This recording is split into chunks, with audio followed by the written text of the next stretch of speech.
Sabe, um dos relatos que mais que eu olho assim, eu fico mais impressionado com Jesus, é o relato ali de Mateus, que quando Jesus ele recebe a notícia de João Batista, que Herodes havia decapitado João. Eu olho ali e você lendo ali no contexto, você vai ver ali como Jesus ele reagiu a isso. Jesus ficou abalado, Jesus ficou triste, ele ficou ali meio inquieto.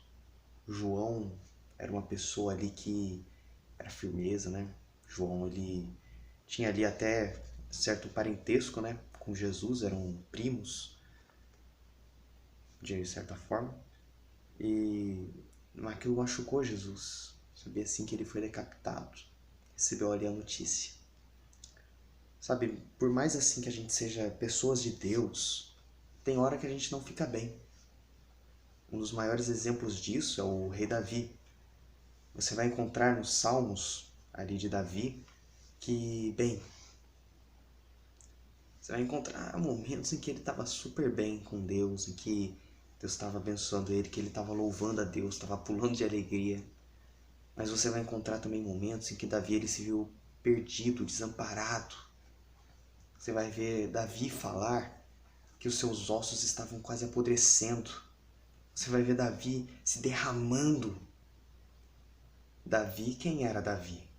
Davi era o rei de Israel, considerado até hoje o melhor rei que Israel já teve.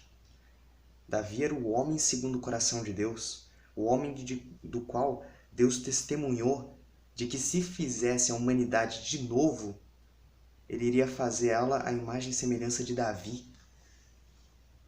O homem que da descendência dele veio o Messias. Para você ver o quão homem de Deus ele foi. Cristo, Jesus, ele é chamado de filho de Davi. Olha a honra que ele teve. Mas ele nem sempre estava bem. E ele deixa isso muito claro nos Salmos, deixa muito claro. Davi, ele tinha muitas lutas. Ele tinha muitas vitórias, sim. Mas ele também tinha momentos em que ele se via desamparado. Que ele se via triste, deprimido. E com Jesus não foi diferente. Nessa passagem, ele olhou e ele se viu abatido. Ficou triste, ele estava ali, estava mal, né? Receber ali a notícia da morte de alguém é sempre horrível. E o que Jesus ele fez? Como ele lidou com isso? O apóstolo Paulo vai nos dizer que Cristo deve ser o nosso exemplo para tudo. Bem, Jesus ele pegou ali, andou até um deserto. Ele queria ficar sozinho. Ele saiu ali do meio que ele estava, saiu. Só que, porém, uma multidão começou a seguir ele, querendo os milagres, querendo o ensinamento. E Jesus olhou, viu aquela multidão e começou a ensinar eles. Depois de 3 dias ali com Jesus no deserto, a multidão teve fome, Jesus teve misericórdia delas. E aí ele multiplicou os pães, os peixes, fez um milagre extraordinário, um milagre fantástico. Mas o que aconteceu depois que a multidão foi embora? Jesus ele falou assim, não, isso aqui é o suficiente, eu curei as pessoas, eu preguei, as pessoas saíram daqui edificadas, alimentadas, está tudo certo, agora eu posso descansar, posso ficar em paz. Não. Os discípulos, tudo apressado, falando assim, nossa, a gente tem que ir já para outra cidade, já temos que ir para outro lugar, atravessar o mar.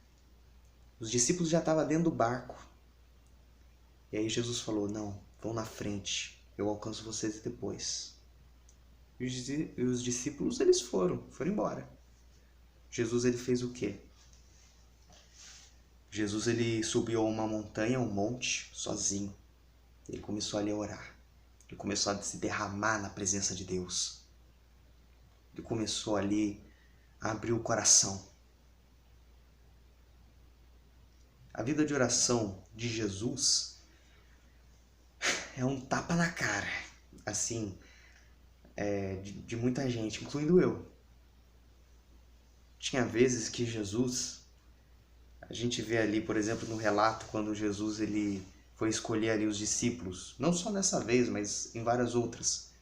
Jesus ele começava a orar ao anoitecer e ele só terminava, quando ele terminava de orar, já estava amanhecendo. Isso é, quase 12 horas. Ele passava em oração. A sua vida era consagração, era estar diante de Deus. Ele queria o Pai. Sabe, a gente às vezes perde muito por não olhar para Jesus, o exemplo de Cristo. Jesus resolveu seus problemas na oração. Jesus se entregava em oração.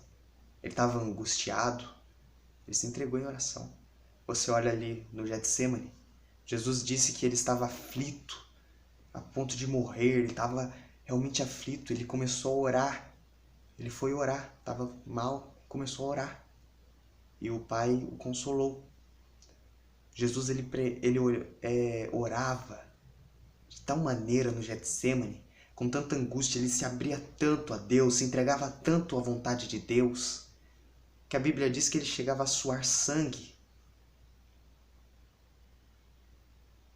Sabe, a gente perde muito por não orar, a gente perde muito por não se consagrar de verdade, por não ir buscar a Deus. Cara, eu já vi muito jovem, misericórdia. Já foi acho que mais de 5 esse ano.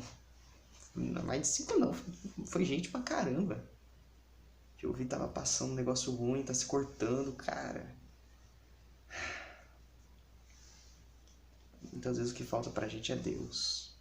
Não tô falando assim, caramba, que as pessoas... Na verdade eu tô assim, as pessoas que estão se cortando ali, tá faltando Deus na vida delas. Não. Porque se Deus estivesse ali em toda a sua plenitude, ele não estaria assim. Ele estaria confiando em Deus. Porque afinal a Bíblia diz que quem confia no Senhor é como um monte Sião e não será abalado.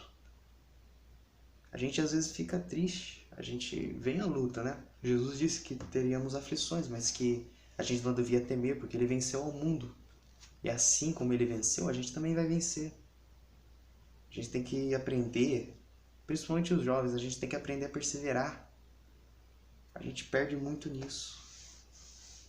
Essa é uma geração tem muito conhecimento. Cara, chega um ponto de uma criança estar no 4º ano ter mais conhecimento do que um imperador de Roma. Por exemplo, Constantino. Constantino era quem? Era um analfabeto. Ele governava o império. E a gente? A gente tem conhecimento a tanta coisa, tem a internet que ajuda muito. A gente tem tanto conhecimento acerca da palavra de Deus, acerca de tudo. Nós temos isso. Tem lugar que para conseguir uma página disso já é um sacrifício tremendo. Tem pessoas que dariam tudo por alguns minutos com esse livro. Muitos têm ali algumas partes, algumas páginas e... Ai, caramba!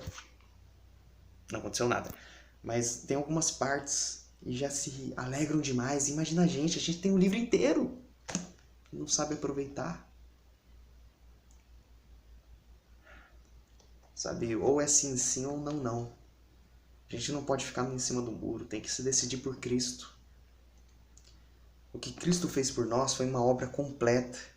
A gente não pode ficar olhando para o homem, nem para um compromisso. Cara, eu sou obreiro ali, voluntário da igreja que eu congrego. Mas se eu olhar só para isso, se eu viver para agradar o meu pastor, viver para agradar a minha liderança, eu não vou a lugar algum. Eu tenho que estar aqui ligado com Deus.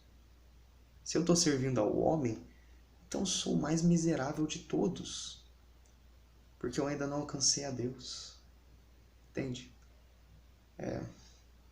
Isso aqui era para ser um vídeo rapidinho, mas não, tá quase 10 minutos. Então, se quiser dar um joinha, dá o joinha. Se quiser se inscrever, se inscreve. Deus vai abençoando, tá? E vamos orando aí, né? Eu tô orando pelas pessoas aí. Tchau.